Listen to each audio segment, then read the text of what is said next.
everybody. Welcome to the Hollywood Dream Podcast, where I get to talk to the people that are making film and TV, sometimes theater in New York City and all over the world.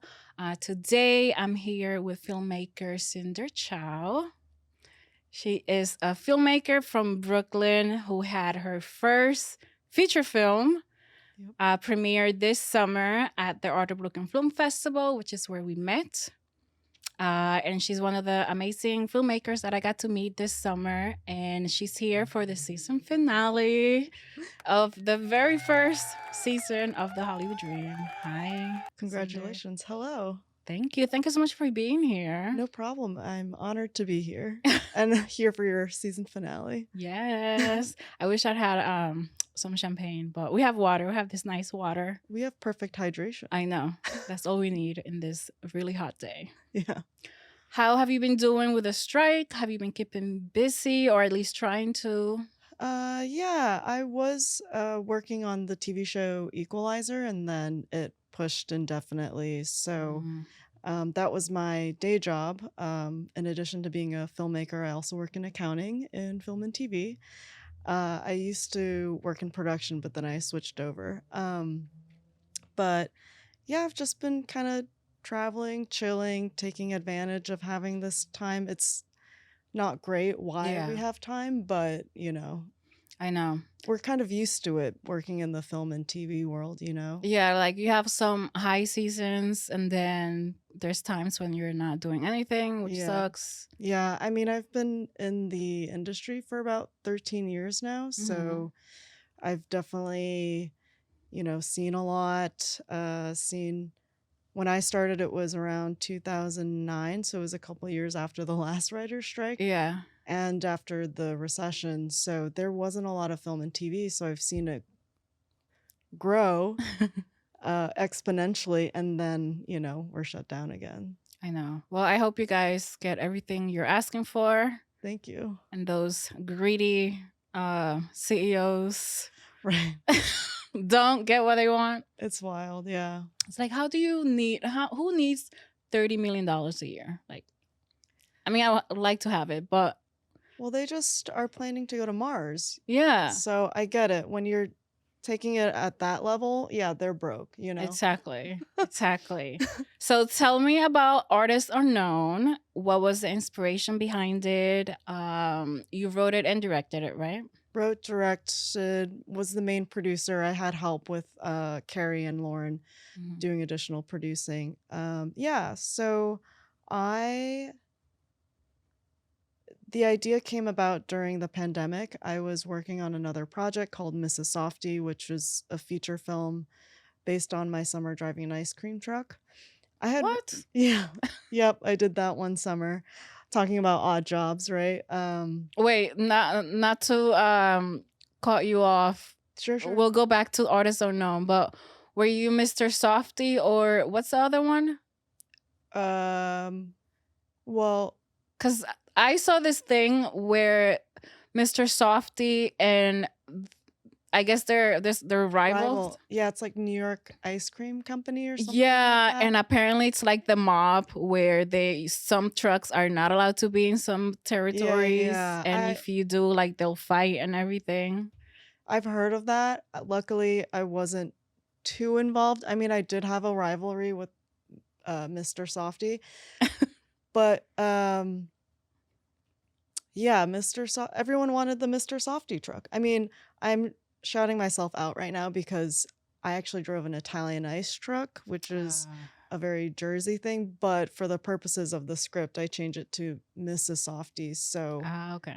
yeah, it's about a young lesbian who's trying to pay her way to move to the city, but keeps running into the Mr. Softy truck. But yeah, so I was working on that, and then the pandemic happened, and I had to pivot, and I just felt like a need to make something. And I think a lot of people during the pandemic were making low budget stories on like Instagram or Zoom or finding new ways to tell stories that were kind of like guerrilla indie filmmaking that I've always wanted to do, but couldn't come up with maybe a concept that could service that. So I started brainstorming ideas that I could make with friends and with, just the resources we had. Yeah. And I started looking at stories I was inspired by that could be a jumping off point. So I went to school for art history and visual arts. So I've always been interested in the art world. Um, it's a very interesting world. There's so Did much to you talk did you about ever there. get to work in the art world, or you just study it? I just studied art Okay. history. I had a choice between working in film and or the art history world, whatever that means. Mostly it's academia. Uh-huh. I decided to pursue the film route because I thought it was actually less competitive. Mm. And it is. I have friends that are still doing art history and It's worse? there aren't that many jobs. Okay. Yeah, you have to find grants and funding and that kind of stuff, and the jobs are limited. Yeah. And film was limited, and it's become such a huge industry now. So I was looking at different stories. I've been collecting stories about people who go to thrift stores and buy, what they think is a piece of junk, and then they go, wait a minute, it's actually a Picasso, or Mhm. uh what was it? One of the surrealists, they bought like an artwork that ended up being like a Dali. How do people know what's real and what isn't? Well, sometimes if it's signed, they can tell. I think the Dali looked, it was just kind of a drawing, so it didn't look like a painting. Mhm. So it didn't look valuable. I think they can, some people will be like, oh, that looks like it's in the style of, you know, an impressionist or something. And then I think there are clues. I'm not super versed in Yeah. like identifying. And there are experts, and I think there are also people that can like copy that too. Another part of the art world I'm really interested in is kind of fraud in art. Like there's a lot of fraud in it. Yeah. Part of one of the docs I watched to prepare for writing Artist Unknown was called Art and Thief, and it was about this older man who forged paintings and then went to these museums and said he, had inherited this artwork and would love to donate it to this museum. And he did it for many, many and got away with it. And how Uh, do they find out? he didn't get caught because there's no exchange of money, you Oh, know? so there's all these like fake art pieces in museums around the world right now. Yeah. But of course, they don't want to say that because then they'll lose, Yeah. people coming to go see the valuable artwork. Mm-hmm. It's kind of crazy. Wow. And then there are people who own artworks, originals, and then they commission forgeries so that they can display the forgery on their wall and then keep the The original original. safe and sound in a warehouse. So it's like, Interesting. what's real? I know. What's not real? What's valuable? What's not valuable? I know. So that's like a lot of the inspo for For artists Artists unknown. Unknown. Yeah.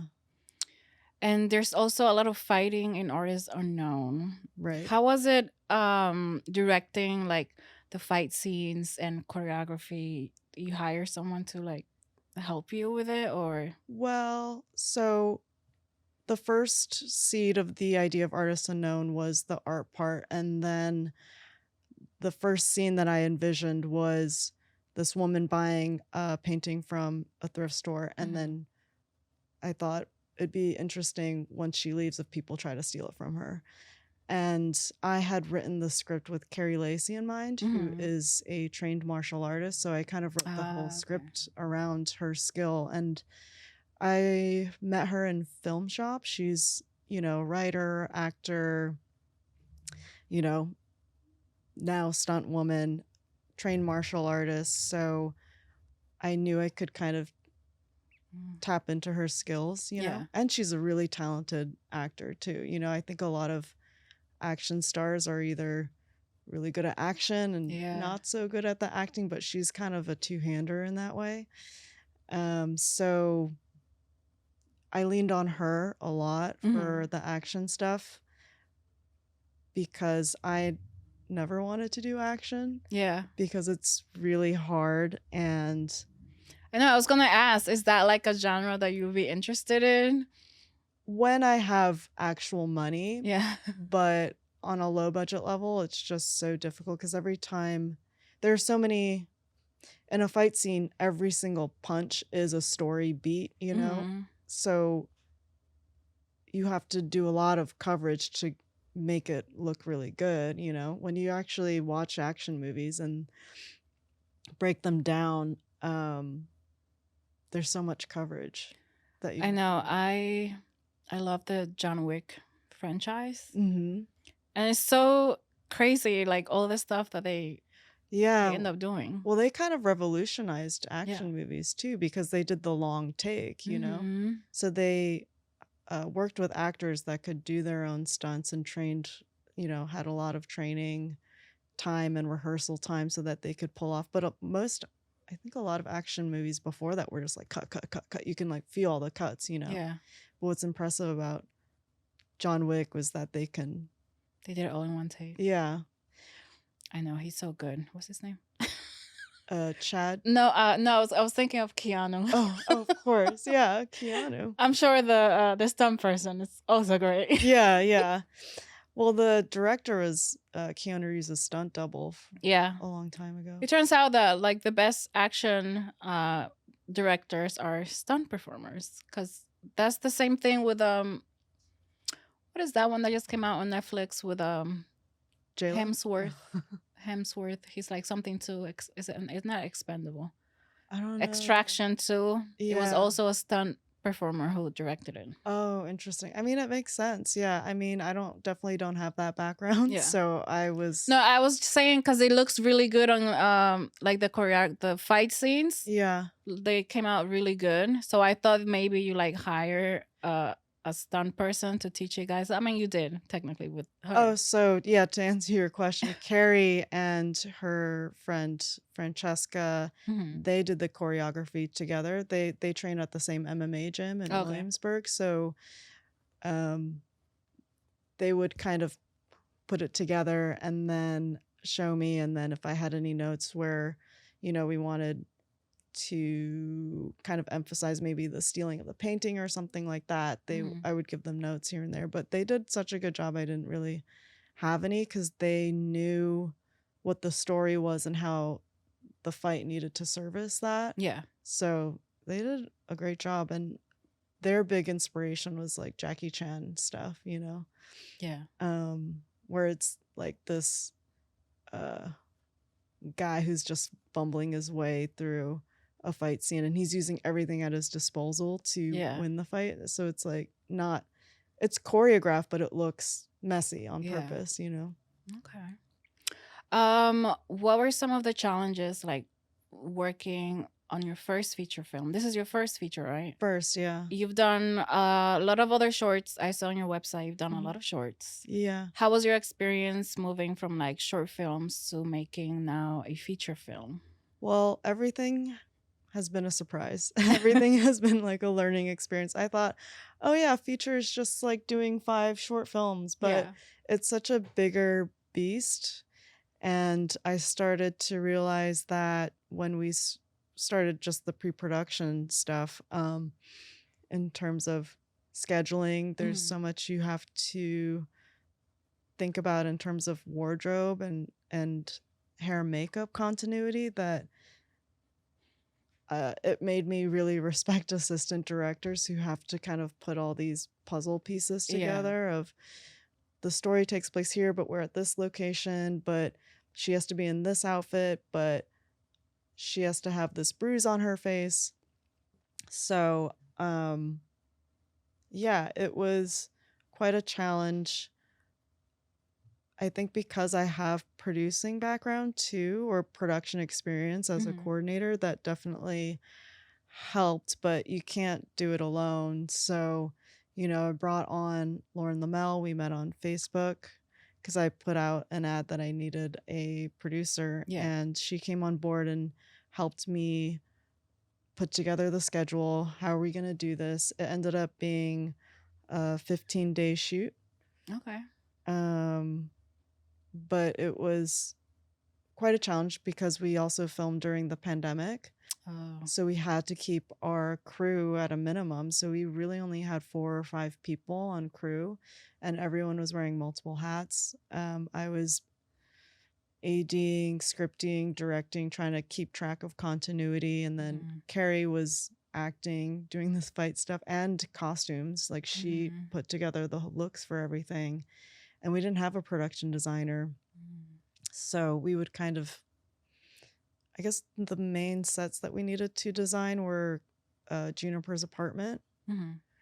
But the MMA studio, we didn't really have to dress that much, or it's mostly, I'm mostly scheduled for exteriors, Juniper's apartment, and the MMA studio.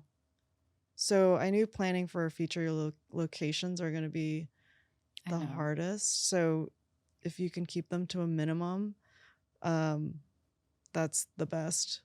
But we the problem was we did film at the MMA studio, but the only time we had were on weekends, so we had to film there non-consecutively over 2 different weekends. So that meant we had to load in and load out. So then you lose time schedule-wise too. I know. So How was, as far as funding goes, how was your funding? Did you do any like crowdfunding, investors? Like in indie films, sometimes getting money is the hardest thing. yeah, I can't talk too specifically about budget yet because we haven't found a distributor. Yeah. Which bums me out because I love talking about money and budget. I think it's so helpful for indie filmmakers because every financing journey is so different and there's no one way to do it. I will say I did self-finance it. I got lucky and had invested in this stock. Crypto? It was a mix of crypto, and I invested in solar stock. Okay. A solar stock that like just blew up. I bought it for $4 and it jumped to $220 by the time. Really? Yeah. So I was like, this is fake money, so I should just make a movie with it. Yeah. Oh my God. I'm always so nervous about those things. Yeah. But if you buy it really low and, the risk of it going down is low. Yeah. But, sometimes it just takes time for it to get traction or whatever. And it, I just got lucky. We did crowdfund after we got our rough cut because we realized the act 3 of the movie was really flat. So we went back and filmed for 3 more days. So I crowdfunded that. Okay. And then I got a loan for post-production.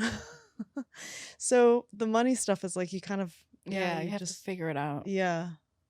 You always have people that are willing to help. Yeah. Investing. For sure. Yeah. I read on your statement that you originally wrote an art heist caper comedy, but ended up with an action rom-com. Could you elaborate on your creative process and how that shift happened? Sure. So I said that I envisioned the first scene, right? Her buying the painting, then the fight happens. So then I just start asking questions after that. Who is this character? Why did this painting mean so much to her? Who are these people that want the painting? It would be interesting. This is kind of a spoiler, but it'd be interesting if one of the thieves was a woman, and then it would be a really interesting character if she's kind of doing like a grift or whatever. So it's just following these threads and these questions. So, originally, I thought it was going to be kind of like an art heist, but those are really expensive to do. I know. So I kind of had to move away from that. And then, I feel like the film became kind of a multi-genre because I couldn't satisfy the elements of a martial arts genre or a rom-com genre.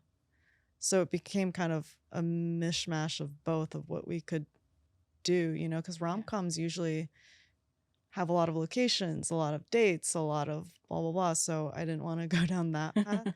So, I mean, writing, I feel like writing for to make it yourself is a different process than just writing, you know? I know. That's what someone told me. Because I also like I produce my own shorts and stuff, and someone always told me that as a writer, if you're a writer and producer, if you're writing for like your own stuff, you're always thinking about making it as easier as possible to produce. Which, yeah, it's a Where if you're blessing and just a a curse. writer and you can just like free ride, I was in Mount Fuji and this and that. I flew across the world and yada yada yada. And you don't think about all the money and all the how you Right. gonna get to Japan and you know? I think it's a blessing and a curse, Yeah. you know? But I think a lot of writers do get into trouble where they're just writing whatever, whatever, you know? I think Mhm. maybe for the first draft, you know, go crazy and um imagine whatever you want. But yeah, there've been, you know, scripts where you write one line and it's like $100,000. Like the army marches across the field towards the castle. That right there is already going to be like I a know. ton of money. I Or know. I've read another friend's script where she's like, oh, she's driving down the highway in a convertible, and I'm like, that's like a helicopter shot. Like that's, you know, A lot of you have to get a convertible, right? shut down the Yeah, highway. yeah, yeah. I know. I guess it's a gift and a curse where for me now every time I write, I think of like, okay, how am I going to produce this? So I try to keep it as simple as possible. My friend wrote a feature. He did everything. But he said everything in his apartment Hmm. because he was like, I'm gonna write a movie about a guy who's afraid to go outside. That's a So perfect. everything was in his apartment, and he made a feature film. It was super easy for him to do. Yeah. I've had to shut off the budget part of my brain when I'm writing. It's Hmm. really hard, but you have to get the story first and Yeah. then you can go back and make the, you know, you can with the you can put on your practical hat Yeah. and go like, "No, you can't have that, I don't know, giant spaceship across over Manhattan or something, you know?" I know. Even for writing for TV, I know this girl who's a writer, and I had her on the podcast, and she was sharing. They usually produce their episodes, and she was just sharing like there's so much that you don't they ask you so many questions. I was like, all right, if you write about this girl, she's crying in her car. How long has she been crying? Because they have to do her makeup. What type of car does she drive? What is her economic status? Is she rich? Is she poor? So they have to think about what type of car they're gonna get for her. And Yeah. it's like there's so many questions that they ask in production that she as a writer never thought of it until she produced her own episode. Oh, yeah, and you don't know how much things cost until you've Hmm. done it a few times, you know? I mean, I wrote Mrs. Softy thinking it would be something I could make, Yeah. you know? And then And is this a feature or short? feature, Okay. yeah. But I quickly realized that it's gonna be a much bigger beast than I originally Yeah. intended, you know? But I think as a indie filmmaker, it is a challenge because you wanna make something interesting, but the things that you can afford as an indie filmmaker are not that interesting, you know? Most people can just afford filming in one apartment, you know, or one locations. That's why you see so many indie horror movies that take place in a cabin. I know. And how many variations of that can we do? I mean, Yeah. infinite. The limit does not exist. Exactly. So, What are your favorite type of films to watch that inspire you? um, I watch everything. It's kind Hmm. of a mixed bag. I mean, I feel like I try to do my homework and watch art house stuff, but recently I was doing a Q&A for Film Combat Syndicate. They're martial arts. They review martial arts films and stuff like that. So Lee asked me what I used to watch, and I realized that I grew up watching a lot of action stuff. But I guess somewhere along the way, I thought I have to be a serious filmmaker now. So I can't, like, action's not art, Yeah. but actually now I know that action is Yeah. the most technically challenging. And so now I watch action movies with like a different lens. So I really love the Mad Max series. Mhm. George Miller is probably my career goal. Like he did Mad Max and Yeah. Babe Pig in the City and Happy Feet. So many different films, I and love all that. three of them are so Yeah. good. Yeah, so I love that. I guess serious art question. I would like I like Fellini. I like Celine Sciamma. She did Portrait of a Lady on Fire. Mhm. Um yeah, I just really like a tight story. Do you usually incorporate your art history background into your storytelling, or was that just like a one-time thing for artists, or no? That mm, that's mostly a one-time thing. I actually think that in my films I don't pay enough attention to the visual elements, mostly because my attention is so much on how do you get this off the ground. Yeah. But I think that's something I want to focus on more going forward. And, I think there's so much to be told about the art world. Yeah. So many stories, so much. I know. That's an interesting world. Have you seen that movie with Jake Gyllenhaal? It's he's like an art dealer or an art gallery No. person. I'm gonna tell you right now. It's actually really good. It's on I'm not gonna say their name because we're not gonna support them during the strike. Uh, Jake Gyllen. Well, wait, Jake Gyllenhaal. But while I find him, can you share like was there any challenges that aside from the pandemic that you faced during the filming of Artists Unknown, and how did you guys work through those? well, I like to film outside a lot Yeah. because I don't like waiting for lighting changes, which I think is everyone has their own process, right? Some people really like to be on a controlled sound stage where you can control the lights and the sound, but I kind of like being in the chaos of the city. Hmm. So we did film in a park for one of the picnic dates, and at one point there were 3 ice cream trucks at that park. So my sound Oh no! mixer she did such a great job. She was so chill. What can she Was do? this the picnic Yeah, the scene? picnic date, yeah, and that scene was really difficult to edit because of that, because of the audio issues we had. I definitely made it harder for everybody else. Um, I mean, filming in the gym was a challenge. I mean, doing the action stuff was a challenge too. We just moved a lot slower than I anticipated because Mhm. Jesse, our DP, was a one-man band. He was doing all the lighting himself and he did all the focus pulling, like all the camera operating. So he really did such a great job, and Yeah, it looks really good it because of did. him. Yeah. Looked really good. But at a certain point, we realized we all have to chip in and help him. So we Yeah. were like, Lauren got up on a ladder and was adjusting lights. So we were like, Jesse, what do you need? He goes, I need the 50 mil lens. We're like, okay, great. So it's everybody just chipped in. Let's work together. Yeah, Teamwork makes the dream work. for sure. And so the problem about filming exteriors is if it rains or the Mm. weather's bad, then you have to move to cover set. And we didn't have a lot of Oh, interior locations that we could choose from. So that did happen one day where we had to go to another location okay. before we were scheduled to. Okay. Yeah.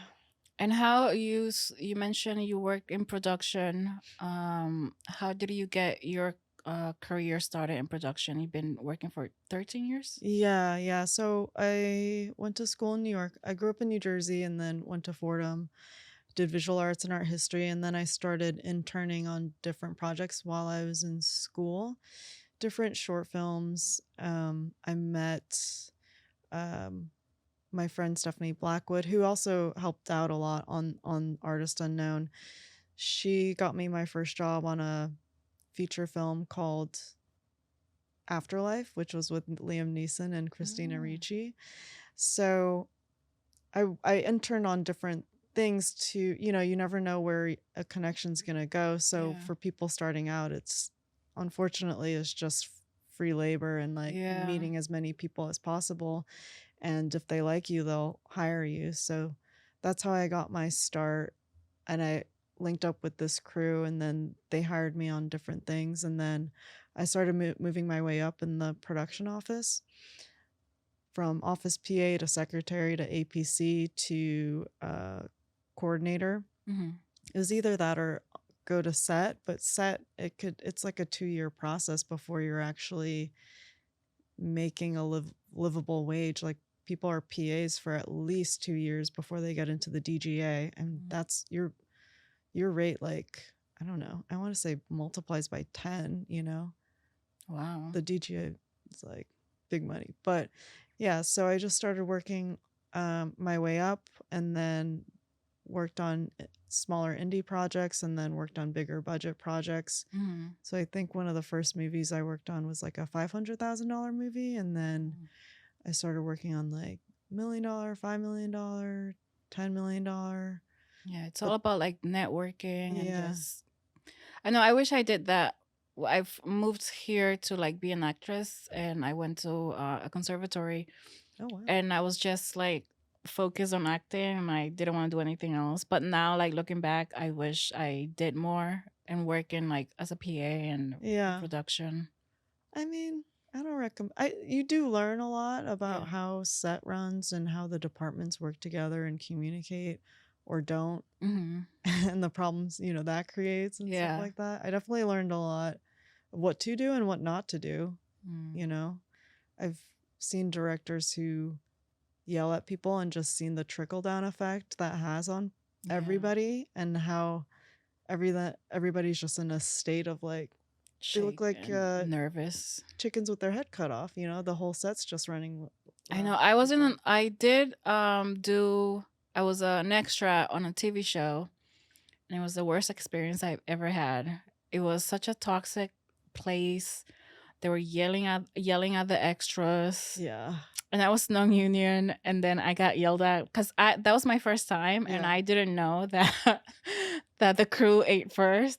So I went over there and I got my little plate. I was like taking food, and Right. someone was like, "The crew has to eat first. If you're non-union, you have to wait." And everyone was just looking at me, so I just got my little plate and I like walked away. Oh yeah, they show you the hierarchy real quick, right? Mhm. Poor extras, the I salt of the know. earth. I know. Okay, so we're gonna. I have this segment which I mentioned earlier. Mhm.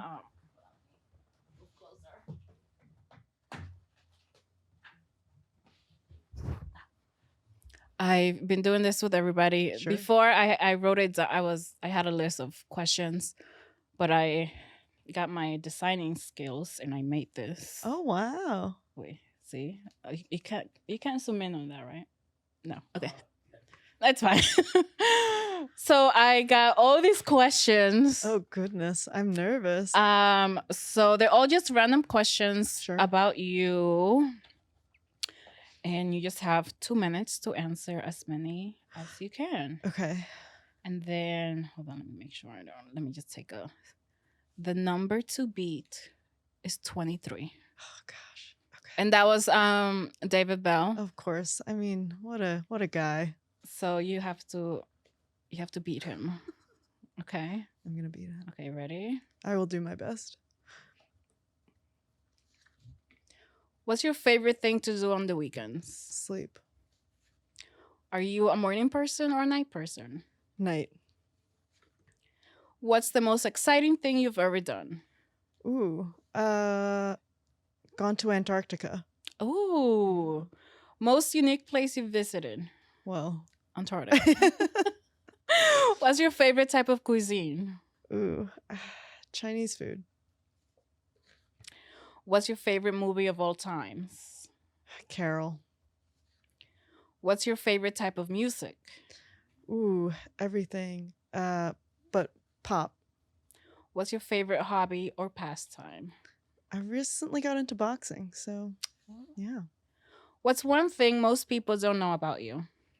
I speak 3 languages: Can you say what they are? Mandarin, English, Italian. Ah. Yeah. If you could be any fictional character, who will you be? Sherlock Holmes, I guess. What's your dream car? Ooh, I really miss the Saab that I had in high school. Guilty pleasure. Um, I don't ice cream. Comedy or drama? Comedy. Which sport do you think is the most boring of all? Curling. Curling? Yeah, it's the ice sport with Oh, yeah. the brooms. Oh, okay. 3 words your friends will use to describe you. Funny, charming, glamorous. The model of your first phone. Ooh. Oh God, I can't remember. It was a flip phone. You don't remember the Razor?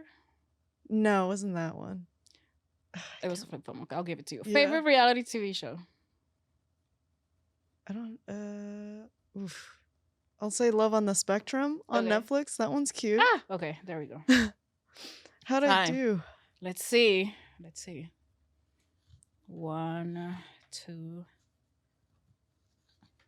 3, I feel like there's a lot in there. 5, So. 6, 7, 8, 9, 10, 11, 12, 13, 14, 15, 16, 17. Oh, you didn't win. 17. So close. You were close enough. If I was more competitive, I would have been like, I guess these are really thick. So for a second, I thought you were going to do it. But I thought so too. Yeah. okay. How was Antarctica? I've always wanted to go.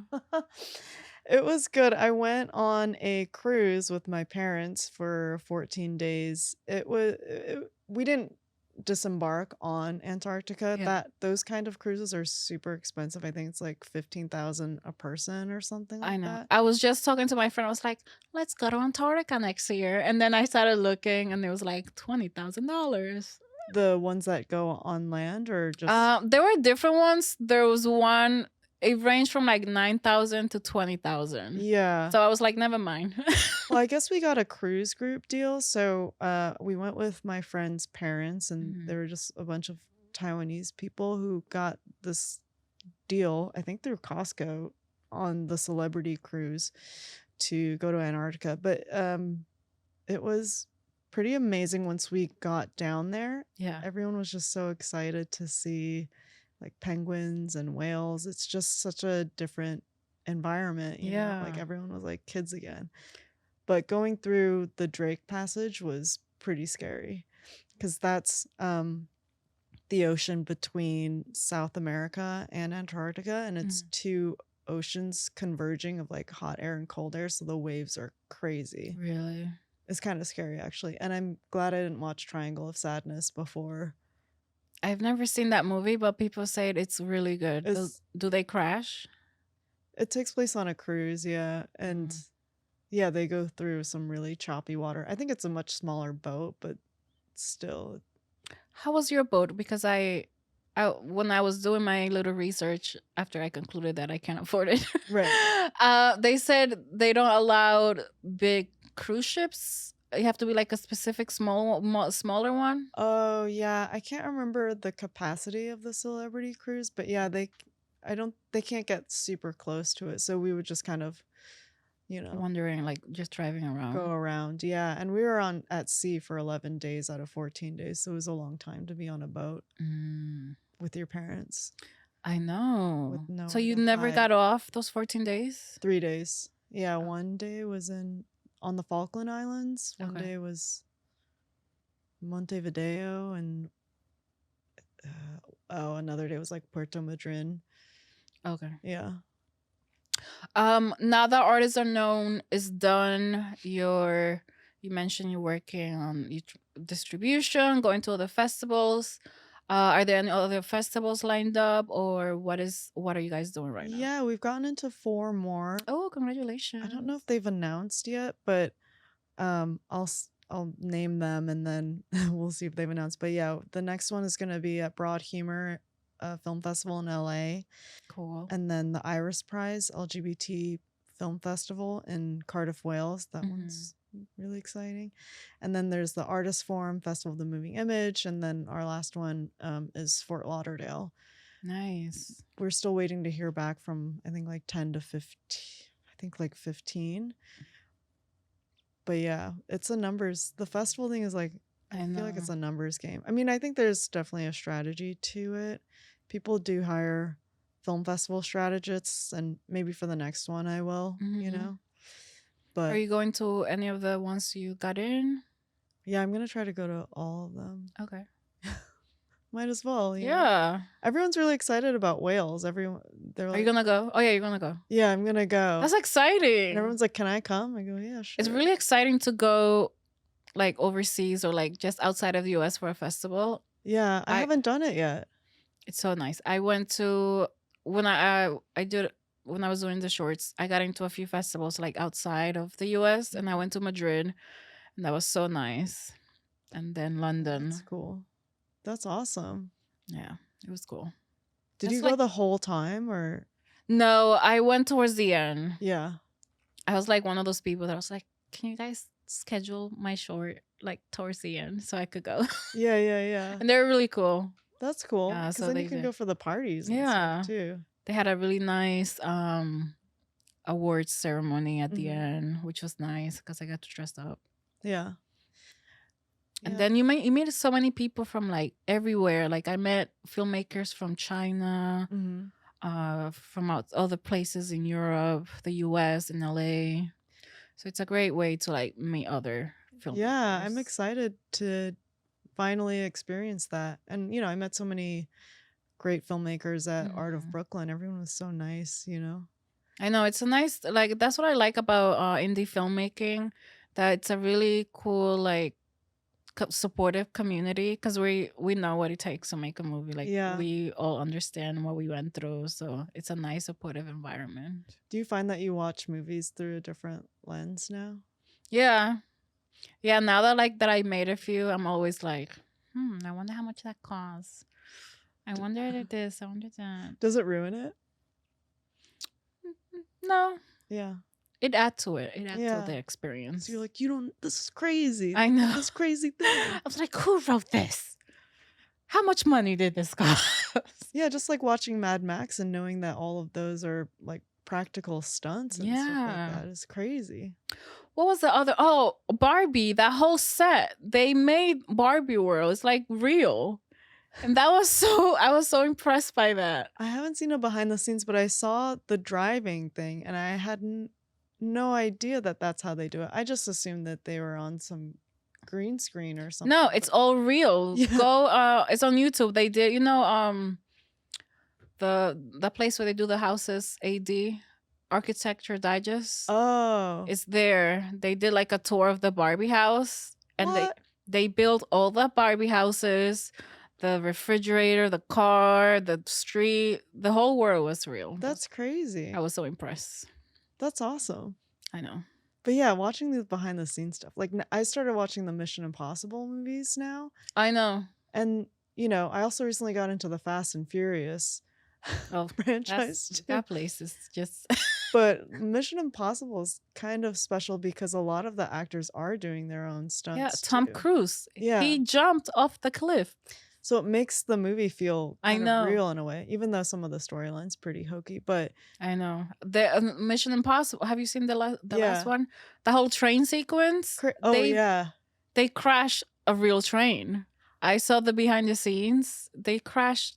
They built this whole train, and they crashed the whole thing. Yeah. It was like real. Oh, I was so impressed. I gotta watch that behind the scenes. Yeah, I went on YouTube. I fell into a deep hole of behind the scenes. I watched the behind the scenes of the last James Bond movie. Okay. And they were doing like a chase scene, and they said that they had to pour Coca-Cola all over the streets because when it evaporates, it leaves a lot of sugar. Yeah. And the stickiness helps with the traction. Really? And I was like, movie magic. Yeah, you learn a lot when you watch those behind the scenes. Yeah. Not just like what they do, but as a filmmaker, you can get some tips Yeah. and tricks. back to your art history background, are there any museums that what are some of your favorite museums? Not like the Met or the Yeah, Guggenheim, but like what are some you think are the best ones in the city or outside the city? I really like the Brooklyn Museum. I think their curation's really cool, Hmm. and I think they tie into the community in a really great way. And they've done a lot of innovative exhibitions. Like, I think I saw the Terry Mugler, Hmm. and just the opening. The first room you walk into is like this weird projection film art piece, and I still don't know how they did it. Wow. I've It's never been to the Brooklyn Museum. oh, you got to check it out. Um, Another one that's pretty cool is the Neue gallery, because they have a cafe in the basement that's really stellar. Okay. It's like an Austrian style cafe. What else do I like? I mean, the Met's always great. But yeah, the Brooklyn's pretty cool. Okay. I recently went to the Met. I didn't know they had like a rooftop Oh yeah. thing, so I went there, but there was nowhere to sit. Which was kind of disappointing. It was just Oh like a bar, yeah. but you just had to like walk around. There's some installation there, but there was nowhere to sit. That's crazy. Yeah. Like, Anyways, do they have a rooftop bar or something? I don't know. at the Met? Oh. Yeah, no, I guess not. No, they do. They have a bar, but there's like you just No have to seats. Oh. go back, get your drink, and just walk around. Hmm. Which was, I thought there would be like a place for me and my friend to sit and like eat. Yeah. It wasn't what I was expecting. Yeah. That's a Anyways, all right. So, are there any words of wisdom that you would like to share from your experience, either working in production? words of wisdom. Yeah, I think if you're at the top, you set the tone. So if you're a yeller, like I learned that from being on sets too, is um yeah, you set the tone. If you're a yeller, everyone else is gonna kind of mirror that. So Mhm. it's hard because you're under so much pressure, but you kind of just have to keep a cool and, quoting my favorite filmmaker, apparently, I have others too. It's not just George Miller, but he said something like you have to surf the problems, just like ride it like a wave and Yeah. figure it out, go with the flow, which is really hard too, because when you have this plan and then you're deviating from it, it can feel like you're losing control, but Hmm. sometimes that's Just the best thing, be like water. Yeah. Yeah. Bruce Lee. Great guy. I know. And then my final question, do you have any advice for anyone starting filmmaking right now or trying to break into this industry? Is there any advice you can say either to break in or just in general? I guess if you're looking to make your own films, take a class on producing, because I feel like that's such a blind spot for people Hmm. that, nobody wants to deal with the nitty-gritty, non-fun stuff, but I think at the end of the day, we all have to do the nitty. Like, so much of filmmaking is not what you think it is. Yeah. Most people, I think it's like writing or directing, but it's everything before and everything after, I think I'm year 3 on Artist Unknown, and so much of it was before and so much of it is after now, Yeah. the festivals, the release strategy, the distribution of it. But I guess for filmmakers, it's uh, honor your idiosyncratic tastes. Like, I Hmm. think we're all hired for our unique tastes and style. Yeah. I don't know what a Cinder Chou film feels like to other people, but What do I you want people to get when they watch Artists Unknown? Like, what is the message you want them to take away? for I've seen this film. I see the audience as queer Hmm. film, queer audience and like women. So it's really just trying to find the stories that have been hidden or erased in order to find the ways to free yourself, Yeah. because I think a lot of the things we're taught are like sometimes tradition's great, and it can be really oppressive for people too. So, yeah, learning that not everything that we're taught is true. I agree. Yeah. Well, thank you so much for being No problem. here Thanks for and having being me. part of the season finale. Ooh, ooh. Ooh. If you want people to find you or watch Artists Unknown, where it's going to be playing next, is there a place that people could go? Follow me on Instagram. My handle is Cinder Blockade, and our film's Instagram page is Artist Unknown Film. And I'll insert it somewhere. Awesome. Thank you. And then you guys can follow the podcast at the Hollywood Dream Pod. And I made a website where all the episodes and everything about the podcast lives on. It's the Hollywood Dream Podcast.com. And thank you to everyone who tuned in for the first season. I'm going to be taking a break for the summer, but I'll be back hopefully with 20 more filmmakers sometime in the fall. Until we'll see each other again. Bye. Bye.